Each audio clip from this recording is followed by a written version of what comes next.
No one said it would be this hard. Why is it so hard? I'm getting anxiety about making this vlog because I can't figure out how to speak to a camera. Where do I look? Who do I talk to? What am I doing? Okay.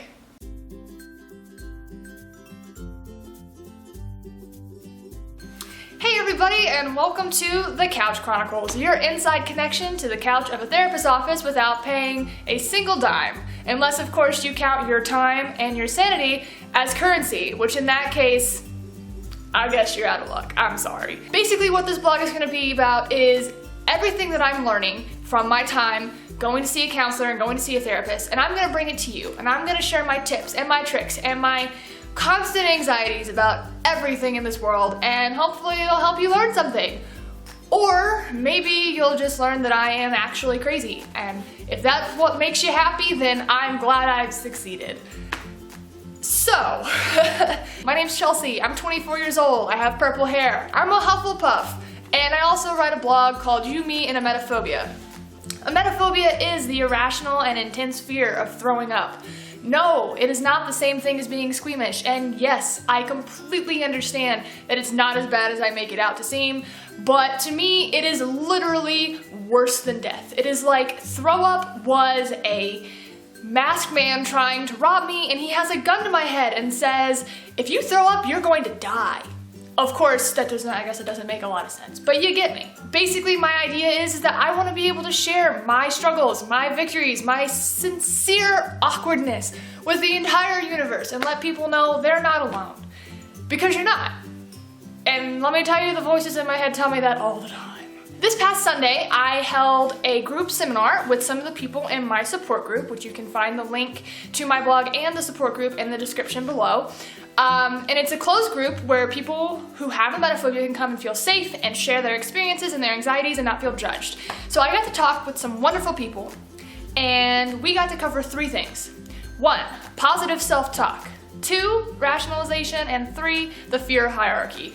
Positive self-talk is taking everything that you feel that is negative about how you feel about this phobia. I can't do this. I'm out of control. I can't handle this, and turning it into positive stuff. Like, I can do this, and I can handle this, and this isn't so bad. I'm amazing. No, that's part of the whatever. So what you need to do is take all the negative things that you've come up with, which are over here, and then you need to take the positive things that you've come up with, which are over here, and then you need to pick out the 3 things that are most relevant to your panic attacks from the positives, and then say it over and over and over again. That's basically how it works. Just say it over and over again to yourself while you're panicking, and believe it or not, after a while, focusing on something so positive makes the negative thing that's happening seem not so bad. Magic.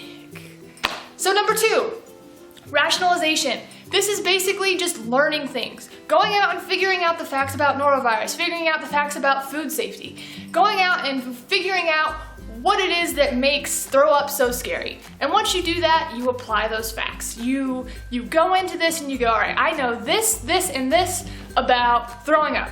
And now I can go, okay, so because I know X, Y, and Z, my complete fear of throwing up isn't so bad anymore. If only it was that simple. But eventually, over time, it will be that simple. And it's not gonna be as triggering for you to do normal things. And then you just kind of toss that in with your positive self-talk, and then it's like double magic. It's like a double rainbow, but with happiness and positivity. And isn't it just great? Lastly, you have your fear hierarchy. Pause. My nose. And lastly, you have your fear hierarchy. So basically what a fear hierarchy is listing out all the things in your phobia that scare you the most. Cat, look, it's my cat, guys. Sorry, it also turns out, other than anxiety and emetophobia, I also have a short attention span.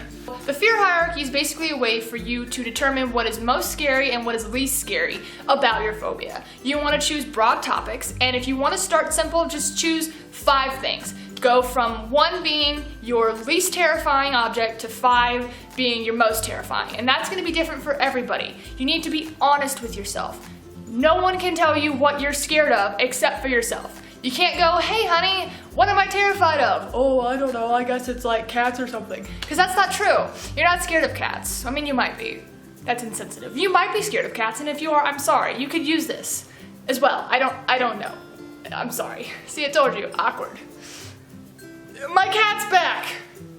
What you need to do from this point is now list it out. Once you've listed out, take your first thing that's the least scary. Make some goals, like 4 goals between that. And then from there, start working on them. Sit in your anxiety.